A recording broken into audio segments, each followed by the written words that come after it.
lionne à côté.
Différents. Et ces lémuriens, mais ils ont pu prospérer jusqu'à nos jours assez tranquillement puisqu'ils ont vécu à l'abri de la concurrence que auraient pu leur imposer les singes. Les singes ne sont, eux, jamais parvenus sur Madagascar. Voilà le secret de la réussite pour ces primates dits inférieurs. Finalement, ça a été voilà, de se retrouver isolés sur cette île pour donner ce groupe des lémuriens que nous connaissons actuellement. Alors les lémuriens, il en existe donc de différentes tailles, de différentes formes. Ils ont vraiment des allures aussi variées que peuvent avoir une espèce de singe à côté d'une autre espèce de singe. Il existe des lémuriens notamment très petits. Les plus petits primates du monde sont des lémuriens. Ils sont plus petits encore que les ouistiti que vous pourrez observer. Les ouistiti, eux, sont des singes. Mais eux sont les plus petits singes du monde, les ouistiti. Mais il existe encore plus petits, les microcèbes, qui sont des petits lémuriens minuscules. Et avec les varis que vous avez devant vous, vous avez affaire à l'une des plus grandes espèces de lémuriens qui existent actuellement. Les plus grandes espèces ne sont pas beaucoup plus grandes. Il a existé par le passé des lémuriens de beaucoup plus grande taille, et on a des preuves fossiles de lémuriens qui atteignaient quasiment la taille d'un gorille. Donc c'est quand même déjà du bel animal, mais qui ont disparu depuis bien longtemps. Donc les lémuriens actuels sont de taille qui vont du très petit à l'équivalent plus ou moins du vari. On aura différents modes de vie et plutôt chez ceux qui sont de grande taille, on aura un mode de vie diurne, donc qui sont actifs pendant la journée, et plutôt un mode de vie nocturne chez ceux qui sont plus petits, globalement. Mais c'est vrai que vous êtes de petite taille, vous avez automatiquement beaucoup plus de prédateurs qui peuvent s'intéresser à vous. Et une des manières les plus efficaces de passer inaperçu, c'est de vivre la nuit. On est un petit peu moins visible. Donc beaucoup de petites espèces sont adoptées un mode de vie nocturne, ce qui n'est pas le cas des varis qui, eux, sont restés actifs pendant la journée. Et ils en profitent, ils aiment bien prendre des petits bains de soleil quand il y en a. Et ils sont vraiment à leur aise à ces moments de la journée, ce qui est quand même un peu plus pratique pour nous pour les observer. Donc au cours de leur journée, ils vont notamment se promener sur leur territoire quand ils ne font pas leur petite sieste. Ils vont prospecter, renouveler le marquage du territoire et surtout en profiter pour trouver leur nourriture. Ce sont des animaux qui sont essentiellement frugivores, donc ça veut dire qu'ils se nourrissent essentiellement de fruits.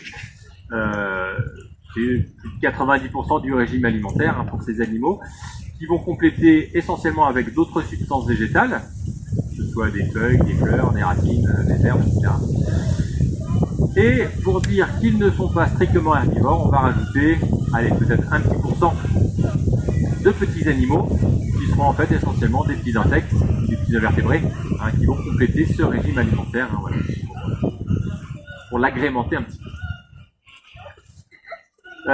Donc les lémuriens sont globalement des animaux assez sociaux, du moins pour ce qui est le cas des varis. Ce sont des animaux qui vont vivre en groupe plus ou moins important. Chez les varis, on a une évolution du groupe en fonction de la saison. puisque Madagascar est une île qui connaît quand même des saisons assez marquées, avec une saison sèche où la nourriture va se raréfier, puis une saison humide où là ça va plutôt prospérer. Donc quand la nourriture est facilement accessible, les groupes vont avoir tendance à se rassembler en grands clans.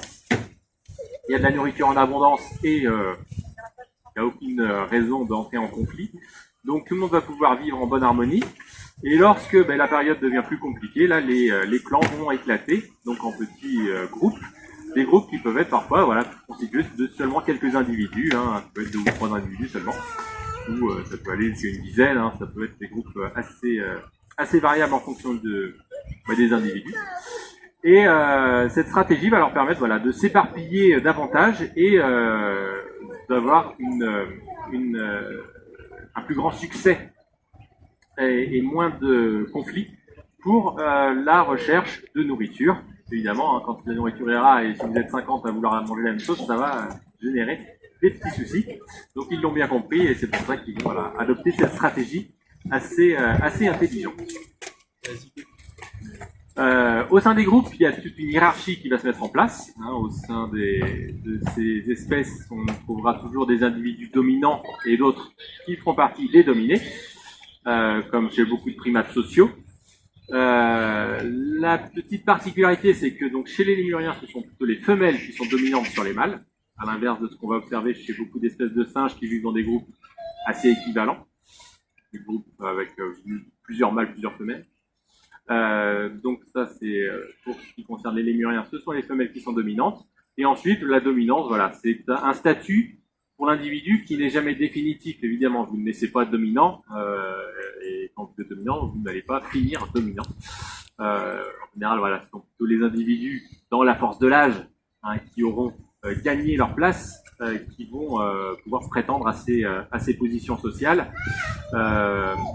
Donc un statut n'est jamais définitif et il va falloir réaffirmer régulièrement devant les autres qu'on est le dominant.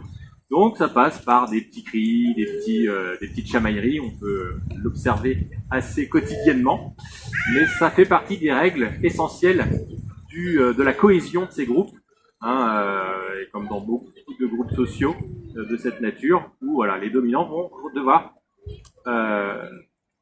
régulièrement réaffirmer leur statut pour ne pas perdre leur position.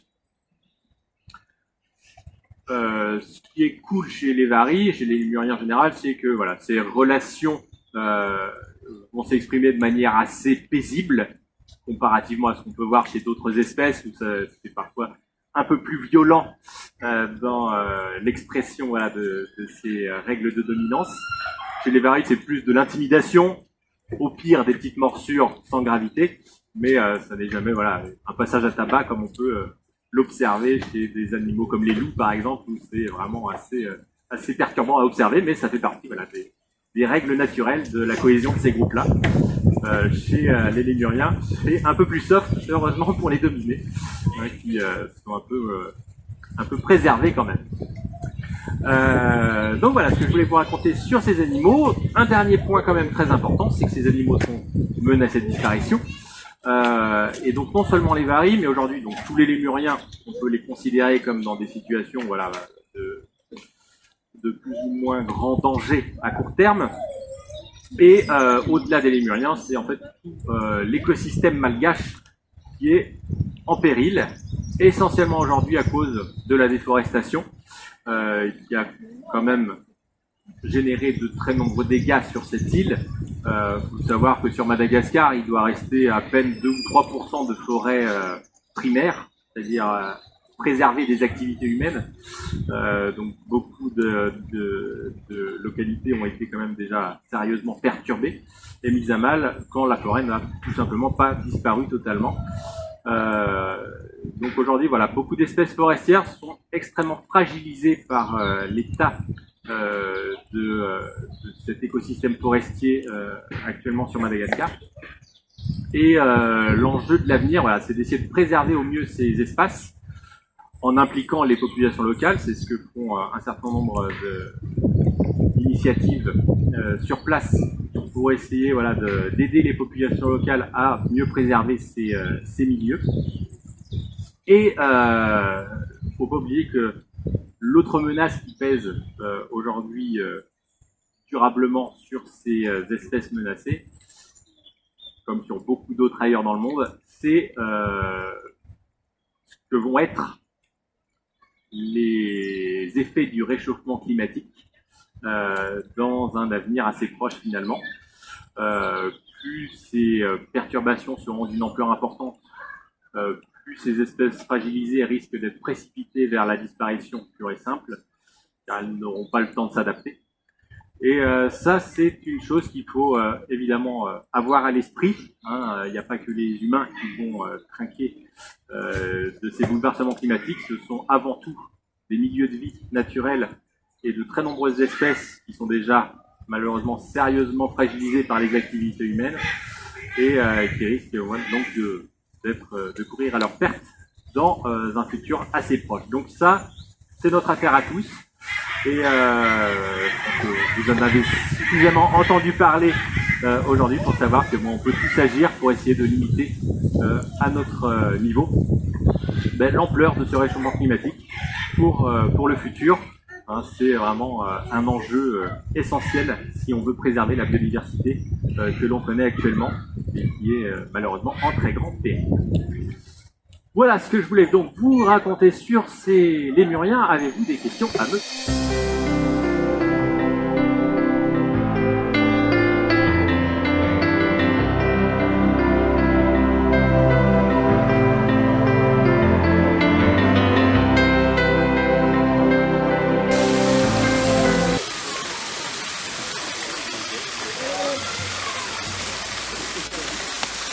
Bonjour ou rebonjour à ceux que j'ai déjà vus. Il est 16h, c'est l'heure de parler des plus beaux, les petits manchots. Et les voilà tous qui arrivent. Donc je vous présente notre petite colonie de manchots du Cap. Donc les manchots du Cap, ce sont des petits manchots qui vivent à l'état sauvage sur le continent africain. À la pointe sud, on les trouve en fait dans 2 pays uniquement. C'est l'Afrique du Sud proprement dite, et juste à côté, sur la côte ouest, la Namibie. C'est seulement sur les côtes de ces 2 pays qu'on va rencontrer cette espèce. C'est la seule espèce de manchot qu'on va trouver en Afrique. Mais c'est vrai que ça peut surprendre parce que parmi les idées reçues, on a souvent tendance à associer les manchots aux régions froides, et on imagine assez peu souvent que des manchots, en fait, il en existe sous des latitudes très variées. Il existe en fait dans le monde 18 espèces différentes de manchots. Alors il y en a certains qui ont le rôle de vedette et qui sont un petit peu oubliés des autres, comme le manchot empereur ou le manchot royal, qui vivent dans les zones froides du globe au pôle sud. Et bien, il faut savoir que des manchots, il en existe jusqu'au niveau de l'équateur. C'est le manchot des Galapagos qui vit vraiment sur la ligne de l'équateur au niveau de pareil. Et entre les deux, on va trouver d'autres espèces. Très bel exemple qu'on a devant nous, le manchot du Cap qui en Afrique et qui vit sous un climat finalement qui n'est pas si différent que ça du climat qu'on a ici, ce qui fait que ici ils sont parfaitement bien acclimatés. Il n'y a aucun souci pour eux, ils n'ont ni trop chaud l'été, ni trop froid l'hiver. Alors, avant de parler un peu plus des manchots du Cap, on va faire une petite mise au point, parce qu'il y a souvent une grande confusion quand on parle de manchots, des oiseaux qu'on mélange souvent avec un autre groupe d'oiseaux, les fameux pingouins. Alors, est-ce que parmi vous, il y en a qui connaissent la ou les différences entre manchots et pingouins? Tu connais, toi? Très bien. Les manchots ne volent pas, et les pingouins, eux, ils volent. Ça, c'est vraiment la grande différence à retenir entre ces 2 groupes d'oiseaux. Bravo, bravo. C'est très bien. Les manchots, ce sont des oiseaux très particuliers, des ailes assez curieuses pour des oiseaux. Et vous avez tous compris que ça ne leur servait pas du tout à voler. Par contre, à quoi ça va leur servir? À nager. Ce sont devenus en fait des nageoires. Ce sont des ailes qui ont un rôle de nageoire, on peut avoir des qualités de nageoire. C'est leur seule fonction. Ce sont des ailes très modifiées par rapport aux oiseaux qu'on a l'habitude de voir. Et le pingouin fait partie de ces oiseaux vous allez vous promener sur la côte. Le pingouin fait partie de la faune locale, de la faune locale française, et on peut l'observer plus facilement sur les côtes bretonnes, normandes, etc. Mais on a la chance en Normandie de pouvoir en observer de manière occasionnelle. Hein, donc, si vous allez vous promener sur la côte, vous pouvez, si vous avez beaucoup de chance, observer un petit pingouin. Les petits pingouins sont des petits oiseaux de la même famille que les guillemots, les macarons, je ne sais pas si vous connaissez un petit peu mieux ces petits oiseaux. Donc typique voilà, de ces côtes d'Europe du Nord. On va retrouver assez facilement un peu partout en allant sur Alors vous allez me dire pourquoi on confond les manchots et les pingouins. Il y a tant de différence entre eux et c'est du code dans les mêmes régions. Alors il faut savoir qu'il existait jusqu'au 19e siècle un pingouin un petit peu plus grand qu'on avait fort intelligemment appelé le grand pingouin. Et ce grand pingouin était tellement grand qu'il ne pouvait pas voler, il avait des ailes trop petites. Ce qui lui a été fatal, que le dernier spécimen a été abattu en 1844 et voilà, c'est une espèce qui est éteinte, malheureusement. Mais c'est vrai qu'il a existé voilà, un pingouin qui ne volait pas. Et lorsque les premiers explorateurs européens ont découvert les manchots dans l'hémisphère sud, ils ont fait cette analogie. Des oiseaux qui vivaient sur la côte, qui ne pouvaient pas voler. Et bien, c'est comme les pingouins chez nous. Bon. L'analogie s'arrête là. C'est pas du tout la même famille d'oiseaux. On a vraiment des groupes très distincts. Mais c'est resté dans certaines langues. Hein, et, en anglais, on les appelle penguins. En espagnol, on les appelle pingüinos. Mais ce sont des manchots en France, plus malins. Et on leur a donné un nom tout à fait original et différent du mot pingouin. C'est nous qui avons raison. Mais voilà, ces traces qui restent dans d'autres langues font souvent des faux amis. Et lorsque on doit traduire le mot penguin, eh bien, parfois on va s'éviter d'ouvrir un dictionnaire alors qu'il faudrait. Et c'est vrai que c'est une erreur de traduction très répandue. Et vous verrez très souvent hein, dans certains livres, dans beaucoup d'émissions à la télé, sur Internet, j'en parle pas, etc., des manchots qui sont appelés à tort pingouins à cause d'un souci de traduction. Parmi les exemples les plus fameux pour les enfants qui connaissent, et les grands aussi, ceux qui ont vu Madagascar, les pingouins de Madagascar, sont des manchots. Voilà, par exemple. Un exemple parmi tant d'autres. Bon, voilà. Tout ça pour dire que ça ne facilite pas les choses et ça entretient ces confusions qui sont vraiment très très ancrées, malheureusement. Mais maintenant, vous ferez partie de ceux qui savent reconnaître les manchots des pingouins. Alors, revenons à nos manchots quand même. Donc, s'ils ne savent pas voler, eh bien, ce sont par contre d'excellents nageurs. C'est vrai que ce sont des oiseaux qui sont remarquablement adaptés au milieu marin. Ce sont même les oiseaux les mieux adaptés que vous pourrez trouver au milieu marin. Ils ont sacrifié donc cette compétence du vol au profit de la nage. Hein, et les ancêtres des manchots, c'est bien des oiseaux qui savaient voler. Mais au cours de l'évolution, voilà, ils ont un petit peu modifié leur allure pour devenir des as de la natation. C'est-à-dire que le vol ne leur sert pas tant que ça, hein, puisque voilà, ils vont se nourrir dans les océans, sur la terre ferme. Ils font naturellement assez peu de prédateurs. Il y en a quelques-uns, mais ça reste une pression assez faible. Donc, il suffit de savoir se déplacer sur ses deux pattes et ça suffit largement. Par contre, là où il faut être performant, là où on a et la nourriture et les prédateurs, c'est dans le milieu marin et c'est là qu'il faut être le plus efficace possible.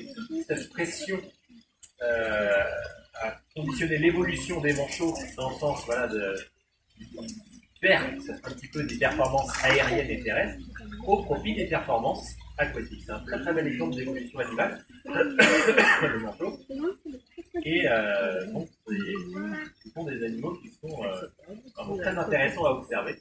On a parlé des ailes, qui sont devenues des nageoires. On peut parler déjà de la forme de leur corps, qui est vraiment hydrodynamique, hein, qui sont conçus comme des torpilles finalement, pour faciliter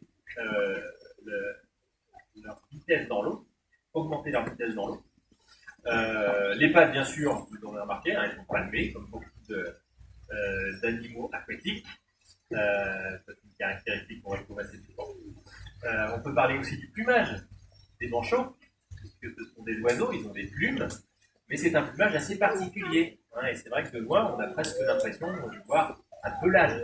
On a l'impression qu'ils sont des poils. Mais ce sont des plumes très petites, en fait, qui sont implantées de manière très dense sur le corps de l'oiseau et qui vont lui donner une parfaite imperméabilité. Hein, parce que pour eux, c'est essentiel d'avoir un plumage imperméable. Ce sont des oiseaux qui vont aller à des profondeurs quand même relativement importantes. Et il faut être bien protégé. Quand vous faites de la plongée, en général, il n'y a pas en petit maillot de bain. Vous prenez une combinaison. Ben, c'est pareil pour le manchot. Lui, il a sa combinaison intégrale qui va le protéger du froid des océans et qui va lui permettre de rester plus longtemps en apnée.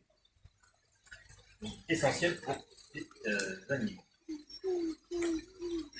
Voilà, nos petits manchots, donc, ils vont dans l'eau pour y trouver leur nourriture, et leur nourriture, c'est essentiellement, pour les manchots du Cap, du poisson.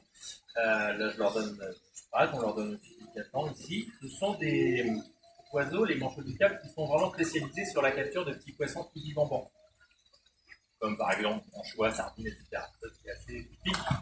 Voilà, des espèces qui pourront rechercher au large des côtes africaines.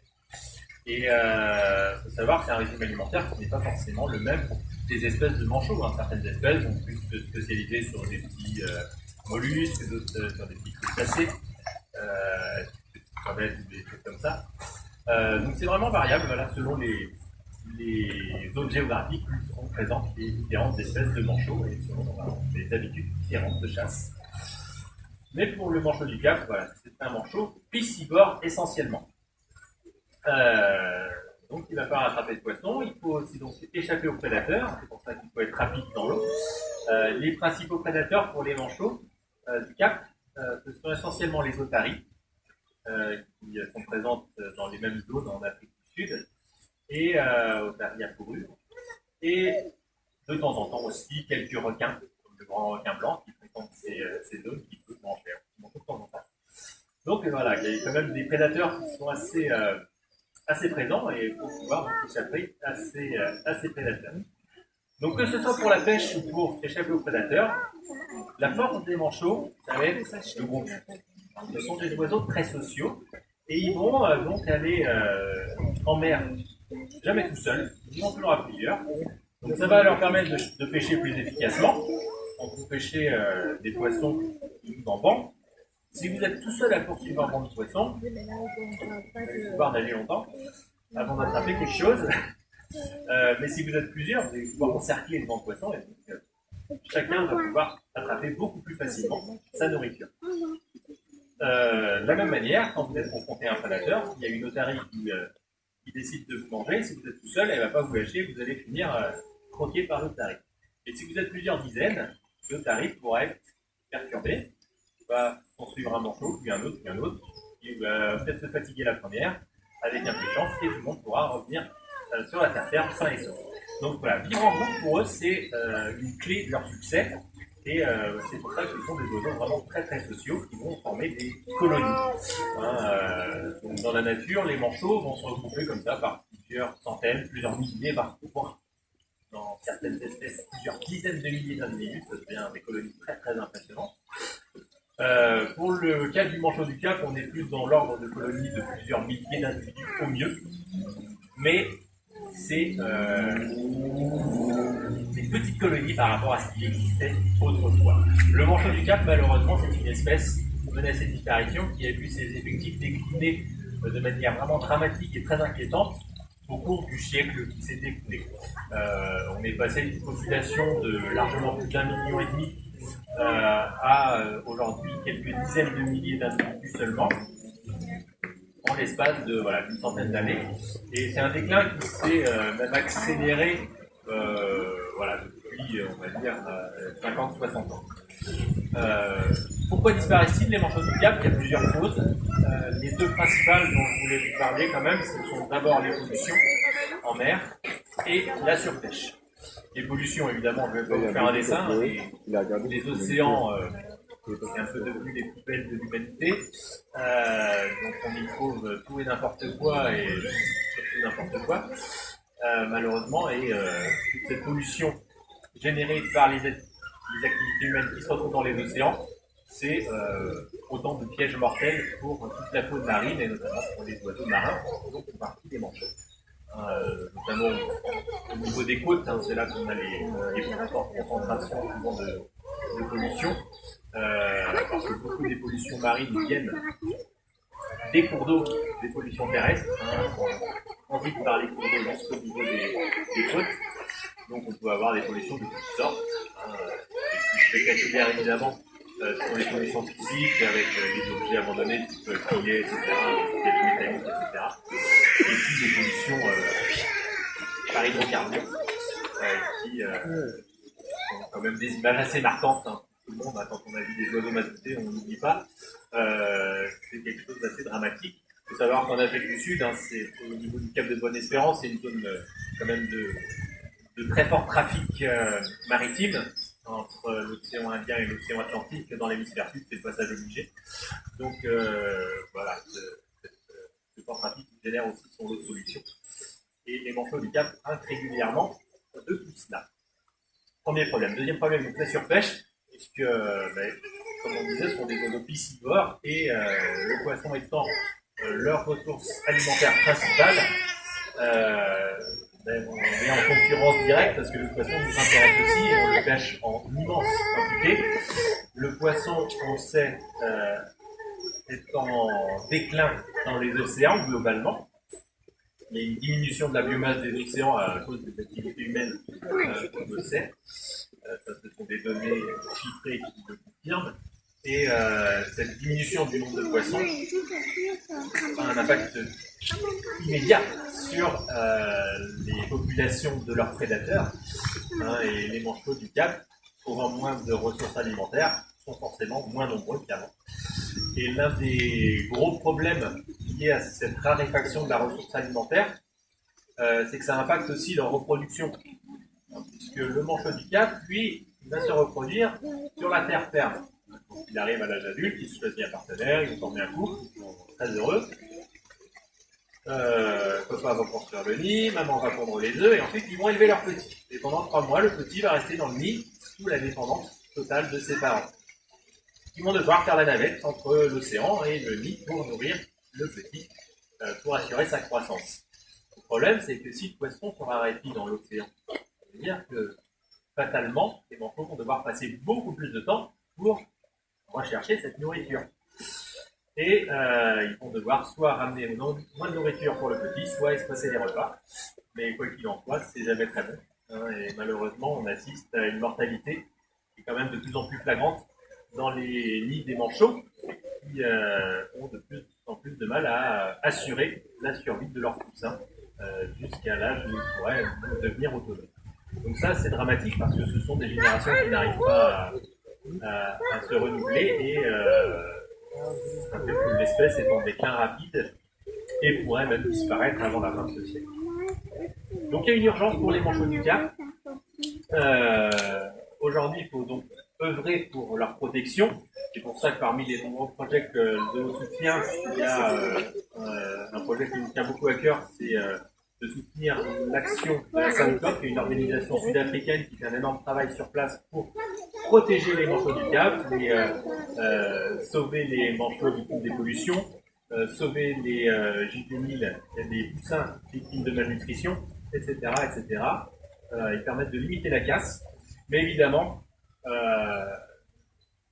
l'idéal serait de résoudre les problèmes en amont. Et pour tout ça, on a tous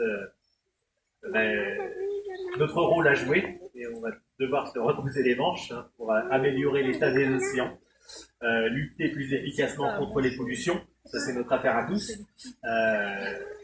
Évidemment, de manière directe, on va éviter de rejeter n'importe quoi dans la nature, parce qu'on sait que ça va finir un jour ou l'autre dans les océans très souvent.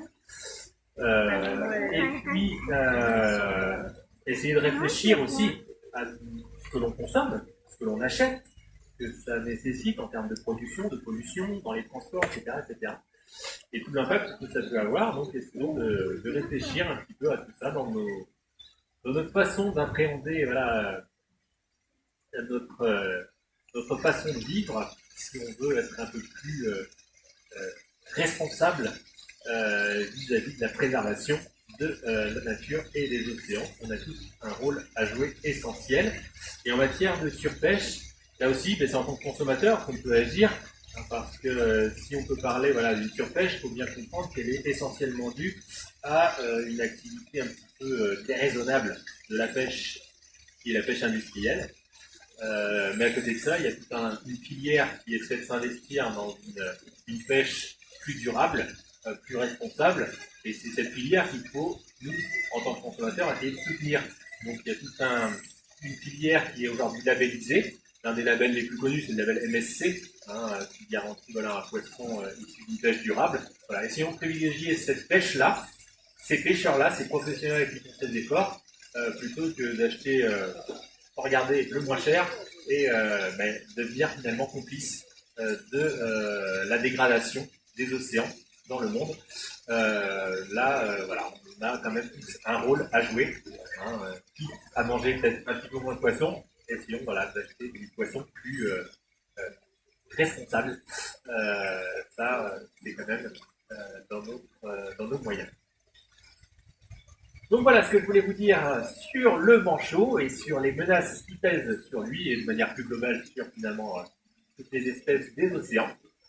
Est-ce que vous avez des questions à me poser sur le manchot ?